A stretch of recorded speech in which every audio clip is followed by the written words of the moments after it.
Yeah, you're missing an entire section of fence right here. You have the fence post. Take a look at the direction of the fence post. Let me have the magnet right there. So see where it stops? It's just completely flat.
All right, 5 minutes before 9 o'clock, we're meeting up with Jerry Bass, who is William's son. And I don't know if he goes by William or Nolan, so we're gonna go find out. Let's go meet up with Jerry, and then we'll get our day started as to where we're gonna start searching today.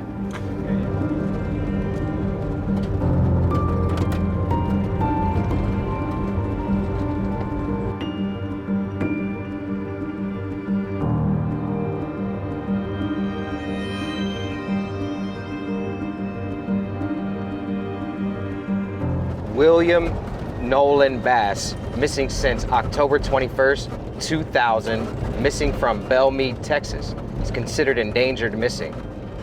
Bass was last seen driving his 1977 tan and brown two-door Chevrolet Caprice with a Texas license plate number C82MRB in Bellmead, Texas on October 21st, 2000. He was on Highway 84 near Loop 340 at the time of his disappearance. Bass left his residence at 9 a.m. He was headed to Waco, Texas to have his vehicle inspected and purchased with new tags. He never arrived at his destination and has not been heard or seen from again. His vehicle has never been recovered either. The investigators believe Bass could have had a stroke on the day of his disappearance and may have developed amnesia, or possibly he could have even been carjacked. His case remains unsolved.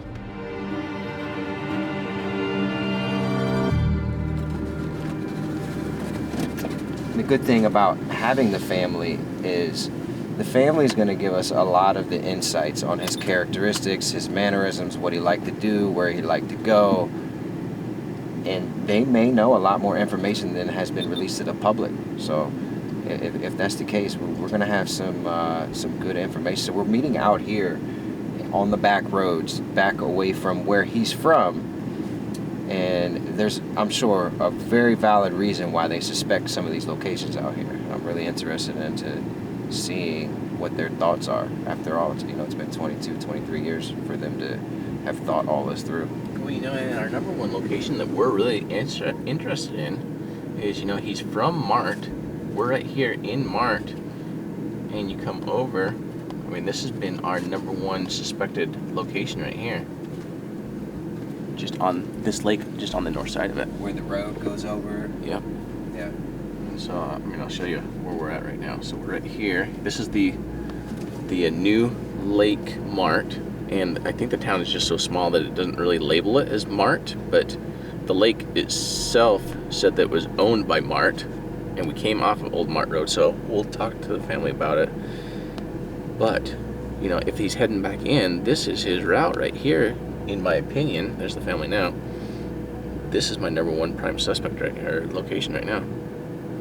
So anyway, family's here. Let's chat with them and figure things out from there. Good morning, Sarah, I presume? Yes.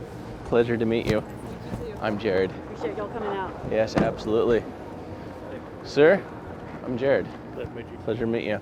So let's just, let's start at the beginning. We'll take us back to October 2000 and the information that we have. And I saw William Nolan Bass. What does he like to be referred to as, so we can talk?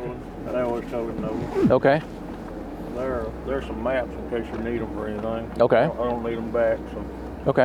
And there's the VIN number on the car there on the bottom of it. And so this is a brand new car to him, and the goal of the day was he had a blank check, is my understanding, to go down to DMV or registration or inspection, whatever takes place here in the state of Texas, to get it registered. He went to a garage not too far from here, and they were out of inspection stickers. So he was going to go to Waco, and we really don't know. There's another paper in there that tells where I do know that he was on one of the maps there. I guess it's that one there. Okay. And so the Bass Farm, this is where he lived? Yes. Okay. When he left there, we think he went to Waco. Okay. But now, where's the first inspection station? So if he leaves his house, he goes to the first inspection station. Right there. Okay. So that brings him just down the road from where we're at. Right.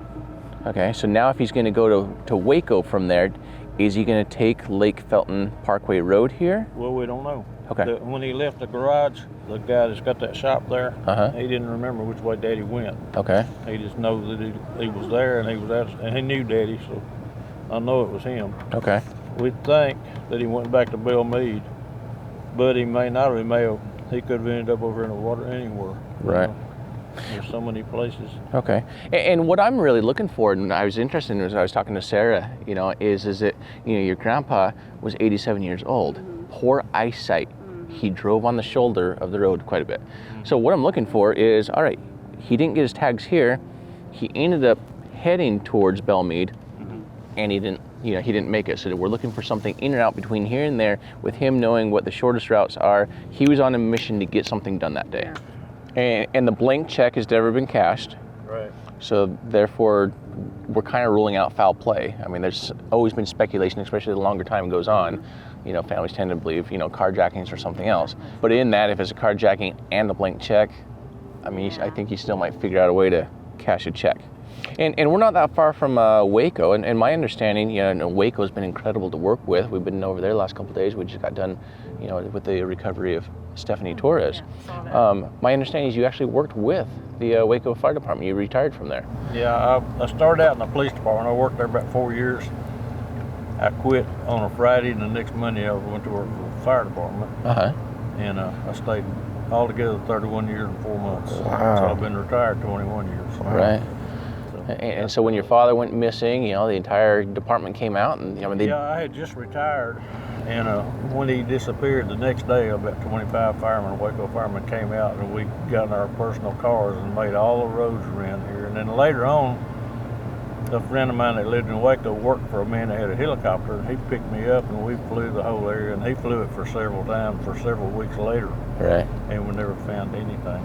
So I think that right now, let's start with our most prime location that I'm interested in, if you guys all agree, which is simply off of Felton Parkway Road over here. Let's put the boats in, and we'll search it right there.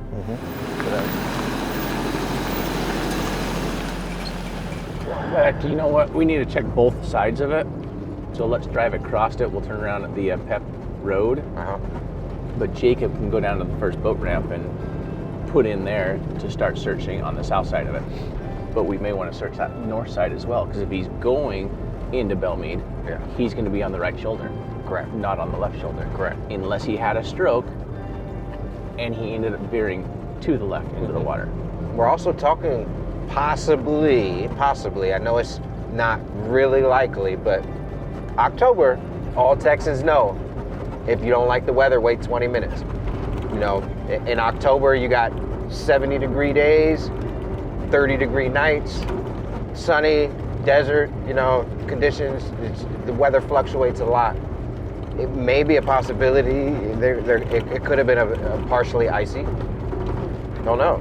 At this point, confirmed sightings and stuff like that, and all the other elsewheres, we can't pay attention to. We knew he was back here. We know that for sure.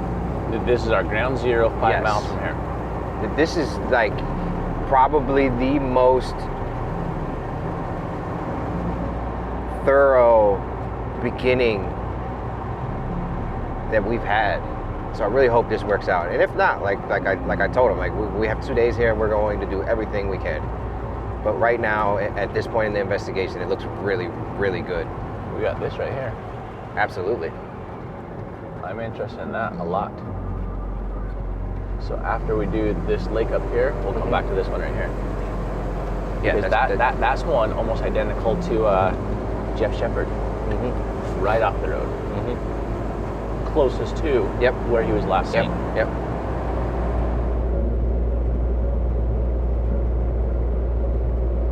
All right, so this south side right here is where Jacob's going to be searching. Guardrail is newer. Guardrail is definitely newer. This one is not out of the question, but you're dealing with an older fence and a berm. Very unlikely heading up on it into there. Extremely unlikely. At normal driving speeds, the car's not going to make it up over there. Yeah, so right now I'm ruling this side out.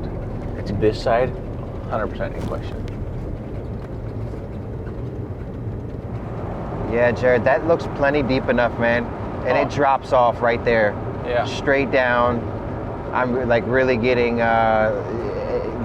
if this location it reminds me of a Carrie Mae Parker type scenario. Right. If you guys haven't seen the Carrie Mae Parker episode that just came out, that link will be in the description below, but her case was similar. A road right next to a waterway, and that's unfortunately where she had her accident on the way to her son's birthday party. One thing we're working with too as well is we know when vehicles get underwater, the pressure really stops the doors from being opened from the inside. It's really difficult. You take into consideration this old Caprice, super heavy doors, already difficult to, not easy to open. It's possible, very, very, very possible that this is a location. It's closest to where he was last seen, like Jared said. Hey, we have a William Bass who went missing back in 2000. I have his son, Jerry, who's now 77 years old. He's been looking for his dad for the last 22 years. Retired firefighter out of Waco. I'm a underwater sonar search and recovery dive team out of Oregon. We've been on the news the last couple of days because we just found another lady over in Waco, over in the Brazos River. We're here, we volunteer our time, we don't charge them a dime, and we have small inflatable boats with sonar. William was last seen just around the corner over here by the cemetery back in 2000 because he just purchased a new car, so he was looking to get it inspected. They didn't have any tags. And because our specialty is underwater, this is the closest pond en route to where he was then potentially going to be heading over to Bellmead. We will be. So. You got anything with the law enforcement sanction, or are you just out doing your thing for? Oh, I've got badges. I've got everything. So. Are you with law enforcement? So we are not with law enforcement. What So. part of Oregon you're from? Out of Bend, Oregon. Out of Bend? Mm-hmm. How long would it take to do the job? 15 minutes to search the pond. We have small inflatables that are in. Is 3.5 foot wide. Okay, well, we want to help out. I just don't know what's going on. It's hard to ever get somebody knocking on your door and say we'd like to mess with your pond. Right, yeah. So we're not disturbing it. We're simply putting a 3.5 foot wide by 14 foot inflatable boat in. It's going to take 2 of us to lift it in. No damage to the property. We have sonar.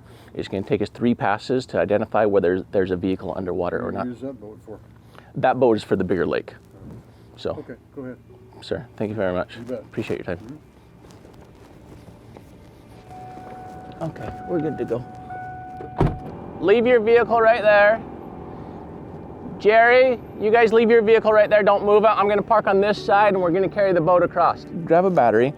I'm going to pull the bottom boat out. We'll go lighter.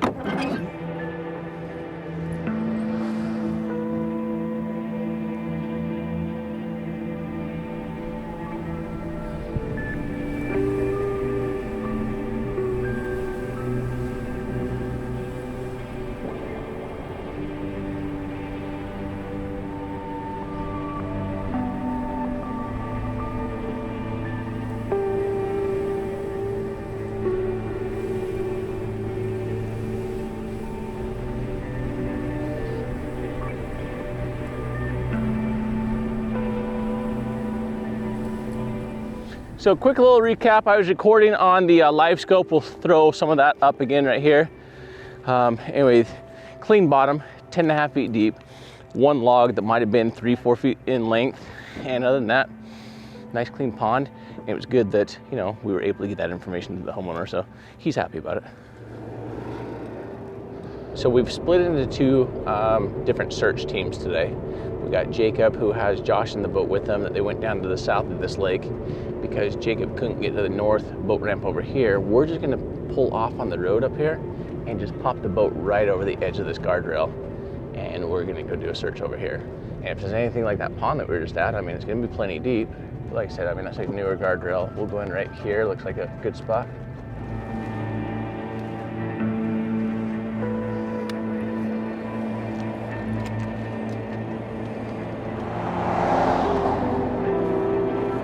As you just saw those two cars come back and forth, it shows you how close the water's edge is from this road. No matter what lane you're traveling, and if it's an accident and you lose control, whatever it may be. If it was icy that morning, we don't know. But we're only about a mile away from his last verified known location. This location is probably of our highest interest throughout everything, even before we started this morning. I mean, we had this location pinned as a really good, interested location based on how close it is to the water.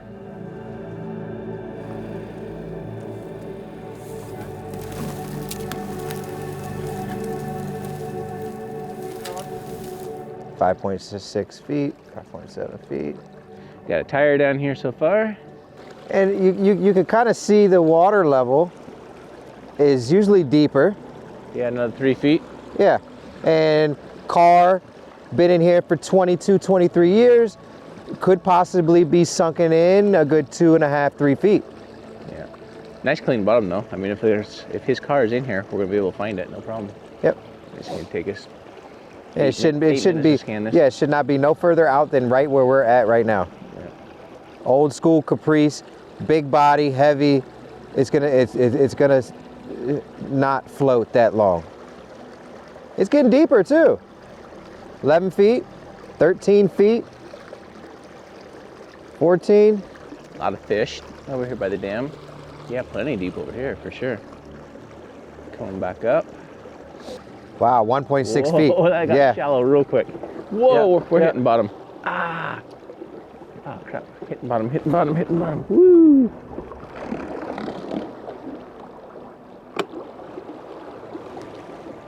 Yeah, that came up quick. All right, so let's give everybody a sonar overview if this is your first time here, so that way you can read it along with us. We have two different styles we're using here. We're using more of a picture in time with down imaging and side imaging, which means as we go over it, it's recording what we just went over. And so I can actually scan back and look at anything that we've already taken the boat over. Now, anything in black is actually water column here. So from the top of the boat to the bottom here is 12 feet. So if you look at 12 feet, and as it's coming up, you're going to see the number come up here as well. This one is casting 75 feet to the left of the boat, 75 feet to the right of the boat. Anything from the boat icon to in black is same thing, water column. So you have 18, 36, 54, so you can see 10 feet, and it kind of gauges it for you. This over here, these are fish that you're actually going to see right here. And so that's what's coming up there. These are also fish. So that'll help you identify what a fish looks like on here. These also right here are fish that's on screen here. Let me bring that up a little bit. So those are fish also that we ended up going over. Now this one over here is a live scope. So this is actually showing everything that's live. The height will actually automatically adjust depending on what the depth is. But as it changes, 7 feet, and you'll see it's real close to 7 feet here. It might just be a few inches off. Anyway, if you see a fish swim by, it's happening in real time, so we cannot go back in time to review the footage on this one. But we actually can, because we have now introduced what Doug is going to show you over here, which I think you guys already kind of touched on, Doug, didn't you? Yeah, so when we first brought the boats out, we touched on the importance of this. And did you have it hooked up at the time? Was it actually showing the sonar so that way you can actually see it on your side as well? So it's not actually, it wasn't actually showing it, but there's a lot of glare on this one, but I can see it perfectly, just like you can see on Jared's, except for this one has a screen protector on it that's just not allowing it to go through. But Try turning your little polarizer filter. See if that works. Let's see. Right inside there. Oh yeah. Does that work better? Oh, it works perfect. And there we go. So that's what I get to see. So we have our down imaging here on the Humminbird Apex 13, which you can see we're 11 feet, as Jared was just describing. This is a picture in time down imaging, as well as side scanning. And we're scanning right now 75 feet in either direction. And I can view the same screens here as he can. I can also stop, and I can go to our live scope. Click there, and I got our live scope on. Beautiful clean bottom. We're working about 7.7 feet and so forth, which my favorite one to use full time when we are searching is gonna be our side scanning and down imaging. And then we'll use our live scope to reference targets once we identify them. More efficient, more eyes, enhances the game plan. We'll finish running it to the shoreline over here, and then we'll... And there's no other access on this body of water. Nothing, and the one to the north of here as well, but you can see that there's a little berm here, and it's too far to the north that it doesn't make sense for a car to... And what you're referring to right now is the water that is parallel, the same as this, right on the other side of the RV, right over there. But there's a little berm that goes up versus this side, as you guys seen the cars coming by earlier. Just a tiny guardrail blocking this. And how far do you estimate this is from his last known verified location? 3/4 of a mile, maybe a mile? 3/4, yeah, that's what I was saying earlier, roughly about a mile. So we're in the heart of the search area. We're gonna keep it going. Yeah, all the way between here and Bellmead. It's all the search area for sure. All right, well that clears this area. I'm confident in saying there's no car here. I didn't see anything either. Nothing, not a blip.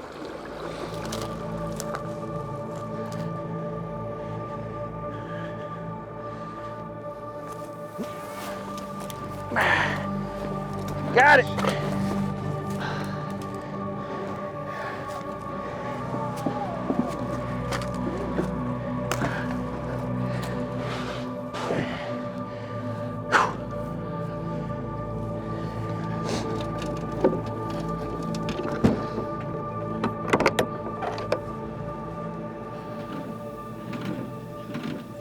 So I'm going from the Mart here that he was at, taking this Felton Parkway up, and let's go and just see if there's any other bodies of water along the way.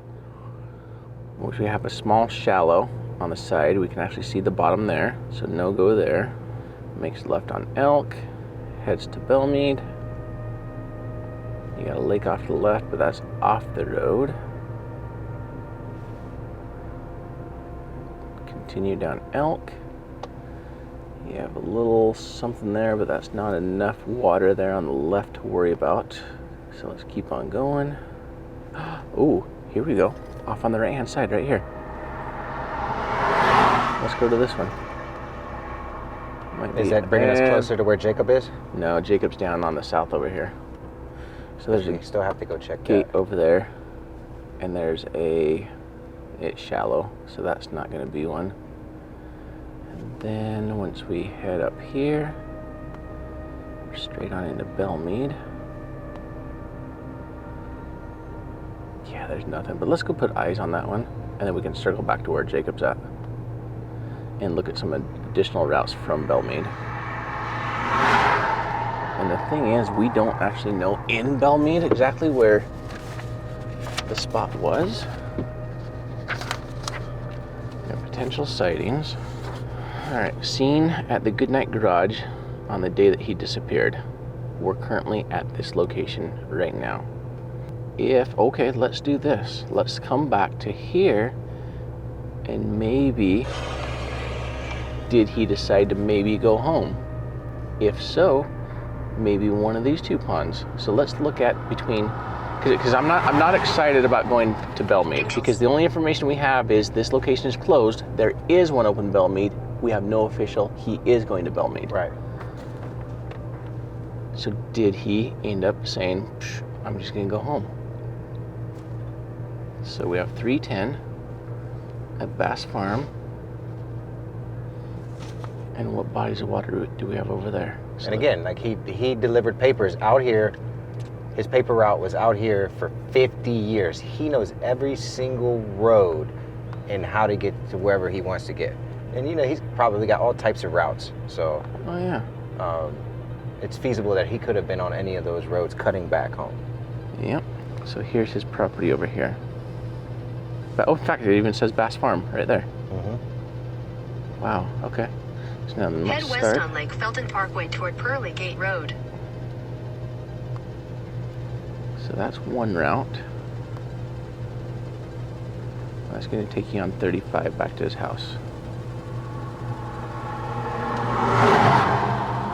So that's heading this direction. That's going to take you from here back over here and across. Let's change our starting location to that one. I think is too shallow and I think it's too far off the road, but let's go put eyes on it. You know, and it's so quiet out here. Think about how many cars we've actually seen today. It doesn't matter what time of day he went missing, very high likelihood that nobody would ever see them. Right. So I'm going to check that boat ramp, check around in there, check around this area since it does look accessible. If it, you know, if he may have went in here. We're going to get this checked real quick. We're going to shoot over there to the old boat ramp, check that, because that's a logical spot also, because that's on that road. And then we're going to go straight over to that pier, that point where that road is.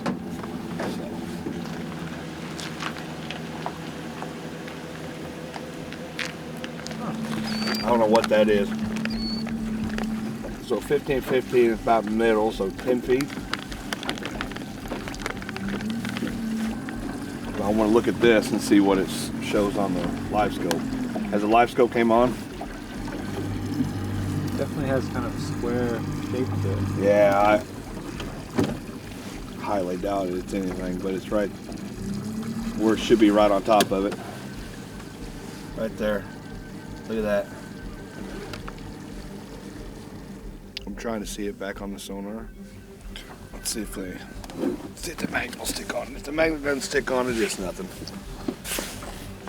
Hey, Carson.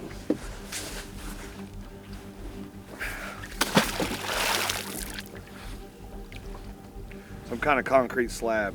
Yeah, it looks like there's a little horseshoe. Yeah. Which is why it looked like from the We'll one try it angle, one looked more like time, a and we'll truck. see if I lift up any metal off of it. I'm gonna tell you, it's a concrete slab of some sort, because I can hear it just.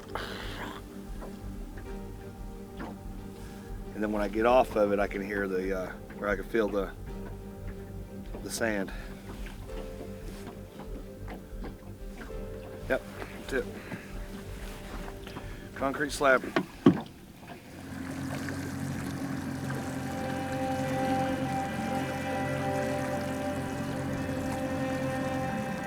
All right, folks, so every place that could be plausible for an accident has been checked.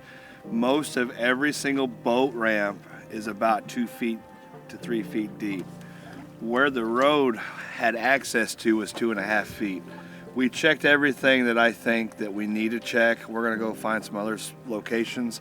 We'll get with Jared and see what he thinks. He's gonna be searching the north side, going to the last known location. We're gonna go on the south side toward west, the town of West.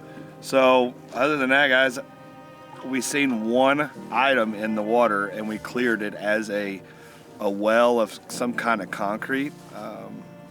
We still don't know what it is. They're all over this place. But there was one in the water and that was it. This place is flat and clear. So on to the next. So we're coming up the road here, not too far, maybe another quarter mile. Right hand side, there's a potential body of water we want to check out. We have a little offshoot farm road right here, and then just past that.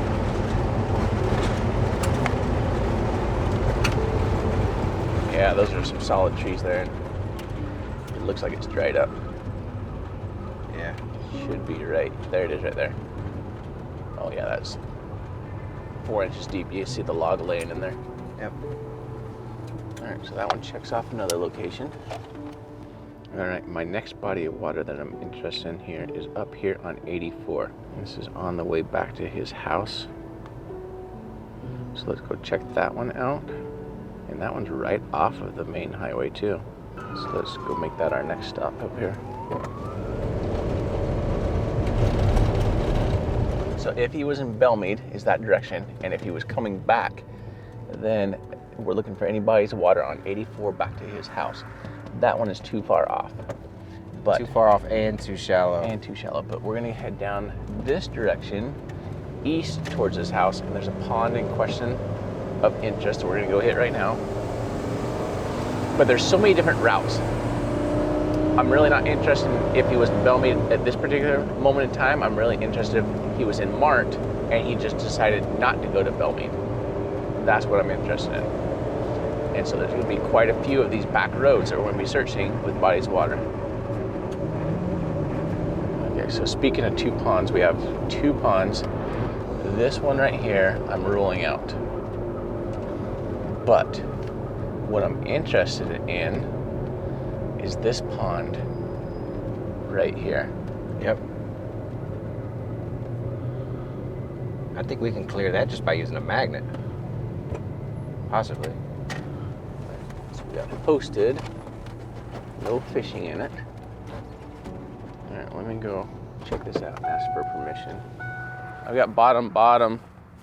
I think it might be too shallow. It's clear too. It's only 3 feet deep there.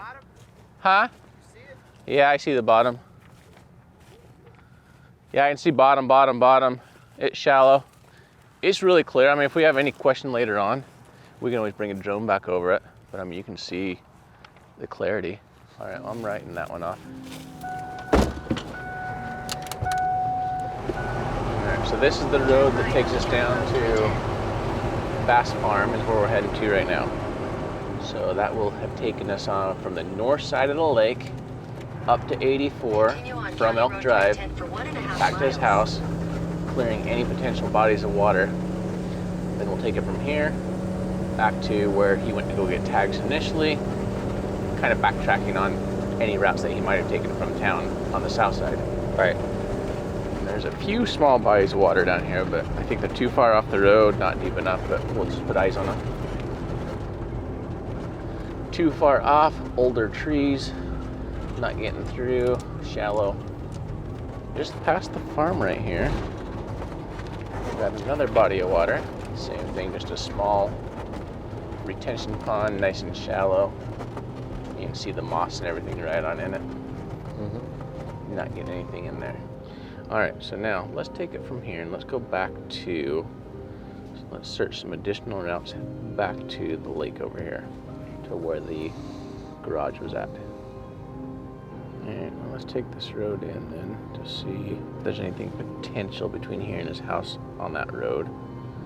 And then we'll have to start breaking down on the way over to Bellmead if there's any other potential ponds as well.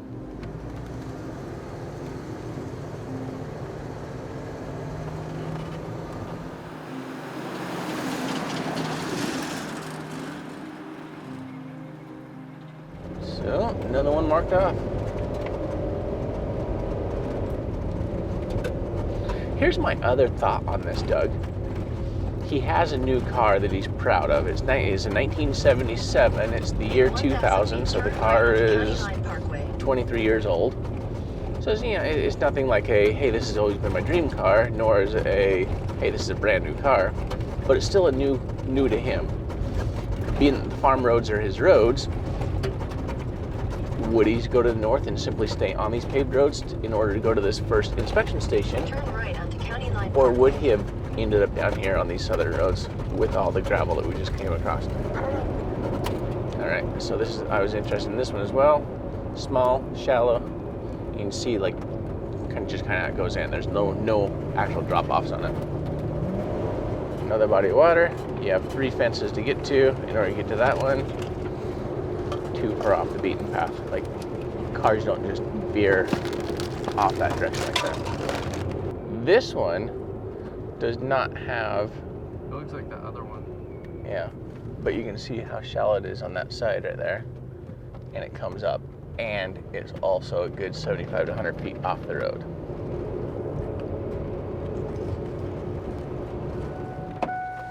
So that now brings us an entire loop of us kind of covering the northeast side of where we started at this today.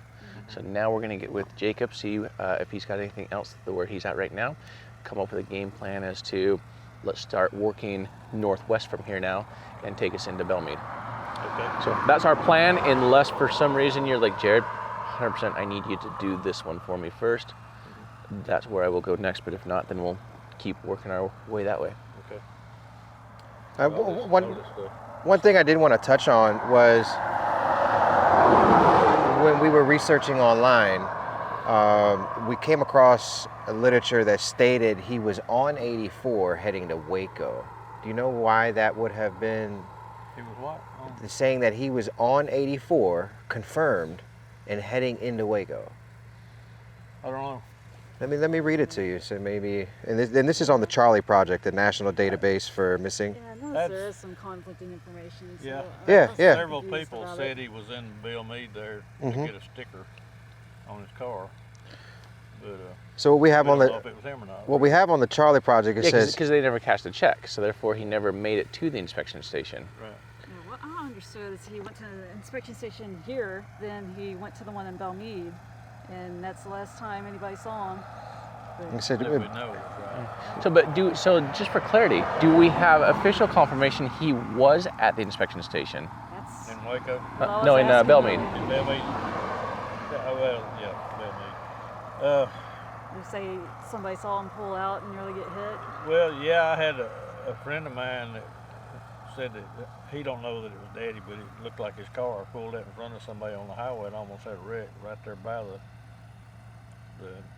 inspection thing. Because if he would have made it to the inspection station, it would have been registered in the system that he made it, and they would have his check Yeah. that never got cashed, regardless of Right. his Right. disappearance thereafter. Yeah.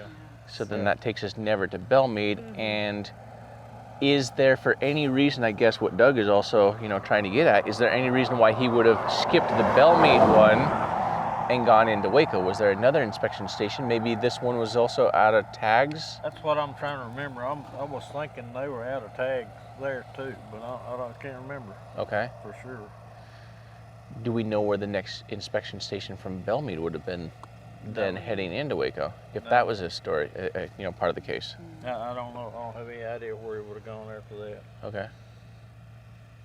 so I know it's very conflicting, but what we were able to see, it says obviously he was last seen driving his 77 tan Chevy Caprice. He was on Highway 84 near Loop 340 at the time of his disappearance. So that would put it in Bellmead near That would have the been inspection Bellmead, station. Right. 'Cause right there is where the intersection. And sometimes these can be wrong, but we do refer to this database a lot when we are, working these cases. Right. So it would just, maybe if you knew why or why not, or And I'm trying to remember where that station was in Bellmead. It's that gas station, Exxon, right? Yeah. That's Yeah, they're closed. There's nobody there anymore. Yeah, I it's noticed that. another business there. And the guy that worked there told me he had been there. Okay. But So, I don't remember why he didn't get a sticker. I don't know. and would he have taken Lake Felton Parkway to Elk this Yeah. direction? I think so. And he would not have gone to the north taking 84 in. I don't think so. Okay. I think he would have just went straight on down. Okay. yeah, But I get it. then once he gets there, let's say that he does. So we clearly have the gas station attendant saw him, knows that he was there. No tags. Would he then take an 84 straight back to the house, or does he drop back down? And the reason why I ask is it looks like we actually have a couple of ponds over there as well, coming back on 84 that make perfect sense as well. Yeah. I think he would have taken 84 back. So we have several bodies of water that make sense coming back on 84. So let's do this. Let's take Felton the rest of the way into Elk. There's one potential possible body of water as we come around. We'll stop off at the gas station, and then let's bring 84 back. There's 3 or 4 bodies of water that need to be checked that are right off the road there. So we're still hopeful today. Let's go do it. There's the gas station. last potential sighting is somebody felt as though they may have seen him leaving this gas station, making a left on 84 to go back towards the direction of his home. So we came up off of Elk, came to the north. We're coming over here, making a right. This is now going to be the 84 that goes back to his house. Right over here, your destination will be on the left. on the left-hand side, is the Exxon station. Head northeast Now, on Bellmead Drive, State now Highway at this 31 Exxon west. station is where potentially, that in talking to Jerry, he said that the owner or whoever was working there remembers his dad, as well as somebody felt as though Nolan almost got in a wreck making a left out of this Exxon station coming back onto 84 here. That is the very last sighting. If that is true and legit, we are now destined to find him today between here and his house. Now in searching this, now looking at the aerial maps between here and his home, we have 3 additional bodies of water that when we hit 84 off of Elk, we ended up going to the east. So really we've already covered half of this road to his house. This is the west side of that half that we've not yet covered. So the big things that we're going to be interested in is anything off to the east over here, or I'm sorry, on the south side of this road of 84 as we're heading east right now. If you need it. Okay, so we got a hill going down. Yeah. Which definitely will carry momentum. Yeah. This one's dried up over here, but that one's really, really murky from what I can see. So has it ever been? I do see a lot of stuff growing up in there. Okay. But we'll have to walk down there. Do you see any fencing down? Do you There's see fencing. Any broken limbs? I do not. Like I see some fencing that's missing right here. Do you have fencing that's missing right there? It does appear to be. Next to that tree? Yeah, you're missing an entire section of fence right here. That would indicate an accident coming through here. Now remember, you got 22 years of tree past this, so we're not worried about the tree. You have the fence post. Take a look at the direction of the fence post. Pull down. It's folded down that direction.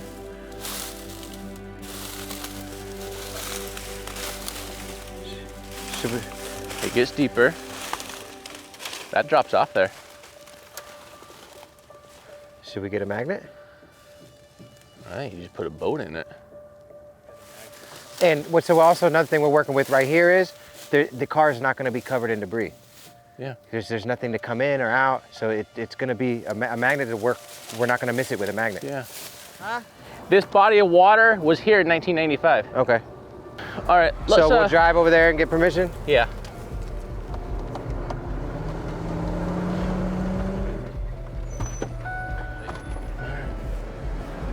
Sir, how you doing? Hey, I'm working a missing persons case from 2000. He was last seen at the Exxon station, leaving, heading home about 7 miles to the east over here. You have a section of fence that matches exactly for if a vehicle was to destroy a fence in the pond over here. Do you mind if we search it? We're gonna be like 15 minutes on the water. Search what now? The water? Yeah, the water. I don't care. I don't know in the water, but you're welcome to park there. Awesome, sounds good. Call Jacob, make sure Jacob does not come in here. We have permission to park down here. He does not own the land. He wants to be very clear, he owns the land. He wants to be very clear. He is not giving us permission to go into the water. He doesn't own the water.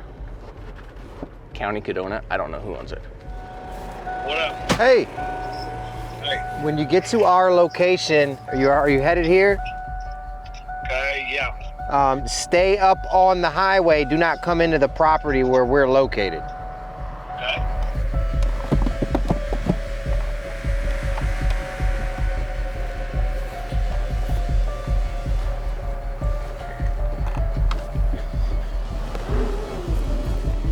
All right, you go ahead and get down.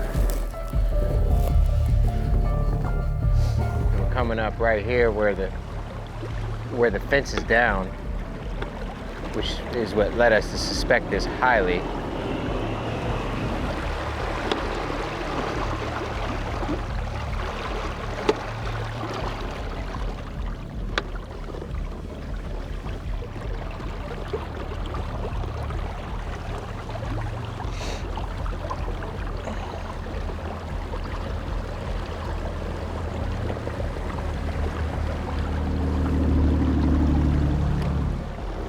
2.5 feet only. So real shallow, all the way down. All right, move to the next one. All right, one step closer.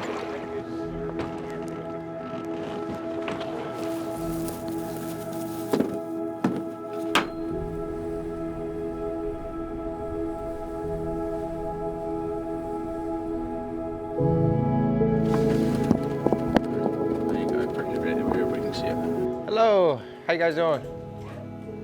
My name's Doug. I'm with the Underwater Search and Sonar dive team.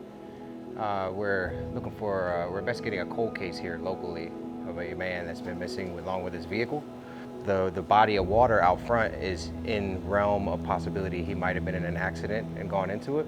So we're wondering if you would mind if we just ran a quick sonar search through there.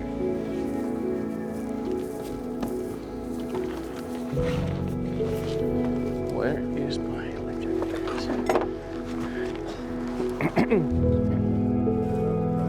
Yep. Oh, who takes this? You want in? 5 feet, 6 feet.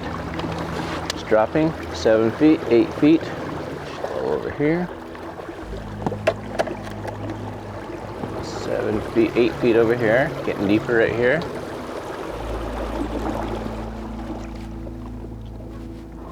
Nothing.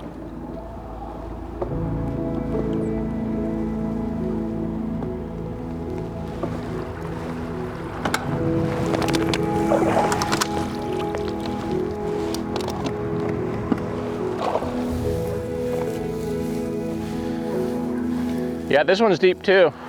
We'll go one on each side on the back and then. Grab that side and lift it up. Yep. Yep.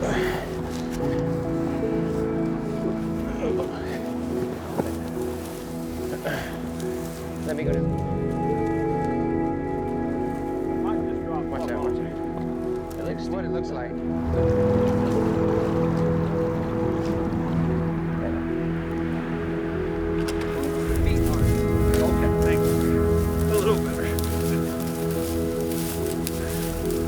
Take this one.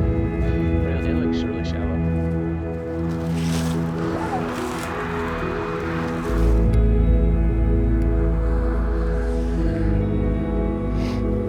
Five feet.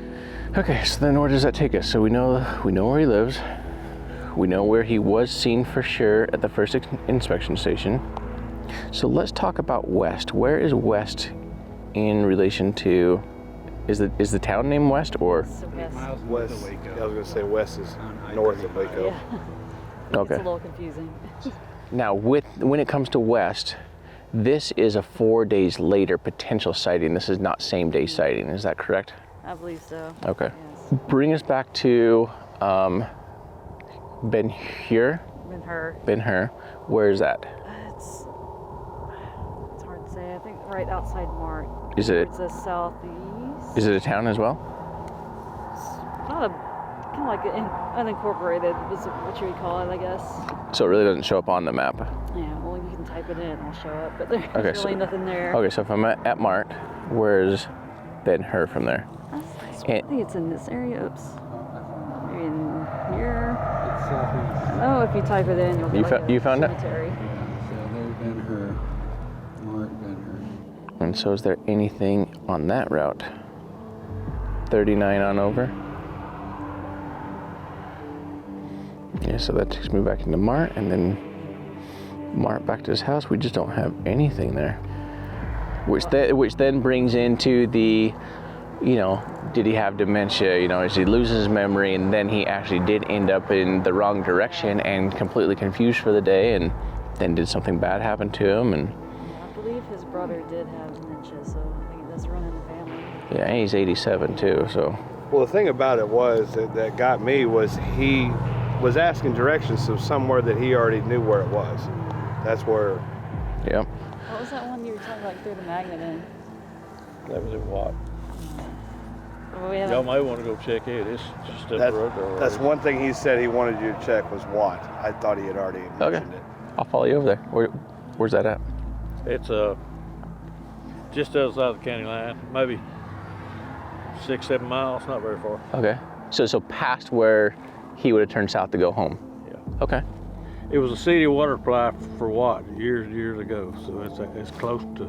Okay. Well, we'll load up the boat and we'll just follow you down there. Okay. If we see anything else along the way, we'll stop at that as well. I mean, you have this one here. All right, we'll follow you over. Okay.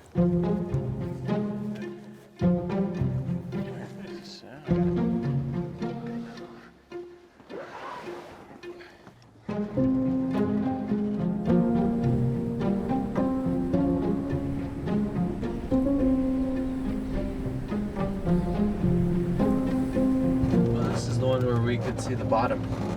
I think he actually said that the city owns this, possibly though. But yeah, I believe we were able to see the bottom. Hi! Oh, it's okay. It's okay. I'm not gonna bite you. You're not gonna bite me. Be good. How you doing? Fine. How you doing? I'm doing all right, man. I'm Doug. How's it going? Yeah, I'm with the search and recovery team. We just come out of Waco. And we're investigating a cold case. So y'all want to do a little scuba diving? No, we're not gonna scuba dive. We're gonna put a little small inflatable boat and just run a sonar through it real quick. Now, if we find something, we'll be diving, but we'll see when we get that far. He says it's deep, real deep. And he said as long as we don't steal his catfish, we're good to go. I think we can accommodate. I almost just want to take a cup out and drink it. It's so clear. Mm-hmm. I don't want to get pushed in the water. I'll hold this one. All right, look how clear it is. All right, 6 feet here. Nice and clear. After 22 years, are we gonna find Nolan in this one? I sure hope so. It's actually only 8 feet deep right here. We can see the bottom right here.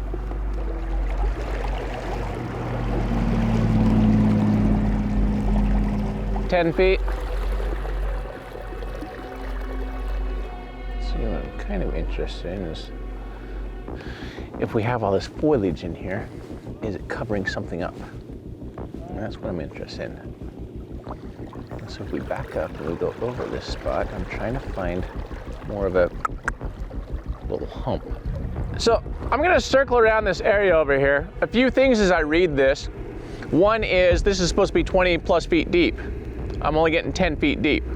So are we dealing with a lot of, debris and fill in from over the years or not? The other thing is because it's so clear and it's 10 feet, we do have a lot of foliage that's actually all the way across the bottom. I have a weird discoloration, but I'm not getting any height from it. So then it's like has it been covered? So I'm gonna drop a magnet in it and see what we can do. All right, so let me have the magnet.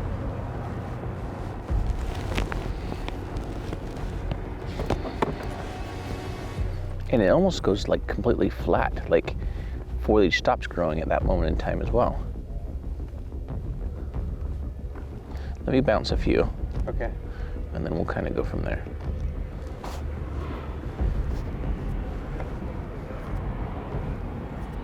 Yeah. Well, and here's the thing, like watch all of this on my magnet here. No, it didn't. So we have a part of a fishing pole and a hook. Okay, I'll put that right there for a minute. There's fish swimming. Alright, so let's look for it again. So see all that dense area to the right. And now we're gonna come back directly at the motorhome. That's what we're gonna do. See right there. Yeah, so we have foliage, and then we just have like nothing right there. Hey Doug, where you at? Hey, you wanna grab the monster magnet and come out with me? Yeah, because when you guys recovered, where's Jerry at? When you guys recovered a car out of here, it was 20 plus feet deep. Anyway, so watch your side scan here. I'm gonna hit it at some different angles. I'm gonna come off the RV right now. Right there, so see where it stops? It's just completely flat with nothing. And it comes back up. Take it back over it the other way. So let's go over a 45 on it. And the issue is I don't have anything sticking up. But I have discoloration my fully stuffed, but I don't want this to be I want to see what I want to see either. It's clearly not a vehicle as we identify vehicles. But we've dealt with vehicles that have been 20 to 30 years old in a still body of water. And there's nothing there. It's just some foliage. I say there's no way that it's a car. It's impossible. I can't say it's anything is impossible. That's wrong. I can say I'm confident that it's not a car. I'm confident too. If there's a car there, it's not going to stop anything from growing. But I mean, we'll drag the magnet on it. Yeah, let's just put the magnet on it. Yeah, I mean, it's been 22 years. If there's anything there, I mean, the plant life and growth and organisms, they're not going to care what kind of surface it is. It's going to grow. It's just a weird indention. I mean, it's not what we normally see. That's the issue. No, it's just the terrain. It just stops. I just don't want to be like, hey, this pond is filled in and now the car is buried and we can only see the rooftop and we didn't put a magnet on it and we missed it. Yeah, right there. Play in that area. It's soft. Very soft. Yeah, you're just bouncing there. Very soft. Very soft. Like I'm feeling it like chunk in. Like 2-3 inches. No ding. No rock. Yeah, I mean it doesn't. It's look just like weird. we normally do. Yeah, no, it's just weird. Again, I'm just going off of. But this is also way heavy. Like this is sinking in the soil. I know. I mean, the biggest thing for me that I'm going off of on this was, hey, it was really deep in the 70s. Supposedly. The landowner also. He just moved here. 20. Oh, okay. So he didn't even know. No. Anyway, we tell him it's 13 feet deep.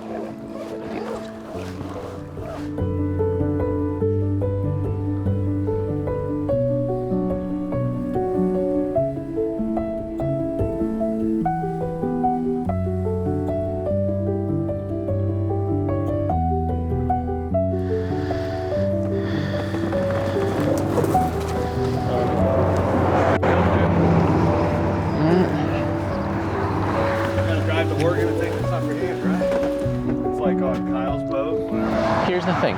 At this moment in time, I'll speak to you and the viewers and everybody. I'm not in charge of any of this. We as a collaborative group, we're in charge of this. And if the collaborative group says, you know what, Jared, we have a second day on this and we just need to be very confident, we want to go search it, because one of the things, I'll be completely honest, we continue to learn more as we go, to expect the unexpected. I know that, 100%. For me, I don't feel as though Waco and the Brazos River is part of this case at all. But at the end of the day, if you guys feel strongly about it, I have zero problem with accepting that that's where we'll go search tomorrow. So that way you guys can say, all right, we've cleared all of it. And that means that you're diving on every target that we find, of course, clearing each one, and maybe we'll solve a case that's not even related with this. We never know. I'm all for it. Like I don't want to leave unless we do that. I feel the same. All right. We could potentially, this could be the one where we solve a case on accident, or maybe by chance we do end up finding something you told me Nolan. a long time ago. Stop searching the small ponds. Stop searching that they're in the river. That's that they're in the river. That are inside. And what he's referencing is the patterns that we start to see, and that pattern is a gentleman who is suicidal will choose the river. Nolan is not suicidal. The Nolan gentleman that was on a task that morning, frustrated because he's failed at 2 locations. I'm 46. If I would have done that, I'm frustrated already. I'm like, am I going home? Or am I going to go into Waco? And where in Waco am I going to go? So he's a father whose intentions were to go get the vehicle inspected so he could tag it correctly for his son to drive. So maybe he did have that extra sense of, I just got to get this done.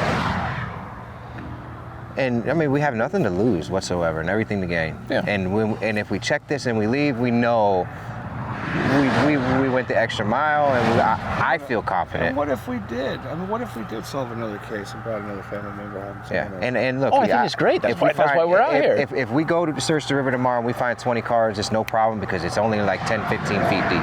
Like we can systematically knock them out. We can get in the boats in our dive gear, and we could just. I mean, we could be done by noon tomorrow. You won't be done by noon, but we could be done by 4 or 5. Well, I mean, whatever it is. Yeah. So I'm all for searching the Brazos tomorrow, but I have zero. I'm with Jared. It doesn't logically make any sense that he's in the Brazos. Right. But same token, we're gonna find other vehicles. We might solve another case accidentally. So now we're on a hope of. I don't really think it's a hope. I don't think it's a stretch. I hope 100%. Here's my hope. 100%. I hope that I'm wrong. We don't find anything. It doesn't matter if we're wrong. We did what we thought was right, and we just didn't rule anything out. I don't feel like I can leave this. So as an investigator mind stand, I just don't want to not rule it out. You know, I just don't feel comfortable with that. All right. We can agree to disagree. You know, that's what we're gonna go again. And this is a group. This is a group effort. This is a group effort. This is. At the end of the day, this is not. You want to take a vote? You want to take a vote? All right, Lindsay agrees with Carson. We should go get something to eat and rethink about it. But I know my mind isn't going to change with food. Carson said take a vote. Who wants to go to the Brazos River tomorrow? If anything, my mind after some food, my mind is going to think of more reasons why we should go to the Brazos River. Yeah. I'm not voting anything until I have food. Yeah, there you go. Getting more food is not going to change the conversation. I think we just need to put this conversation to rest, make a decision. I think this decision has already been made because Eric and I are supporting the decision of how you guys feel about this one. So that's really what happens behind the scenes as we piece all of this together. Do we go? Do we stay? And I think that the sentiment has been, we're going to go ahead and stay. And I hope that I'm wrong, and I hope that you guys are right, because at the end of the day, it's you that are putting us out here to do the right thing to help these families out. We're gonna go, grab some food now. We're gonna jump over on the case tomorrow. Be sure to subscribe if you have not already done so, because that is one episode you are not gonna want to miss.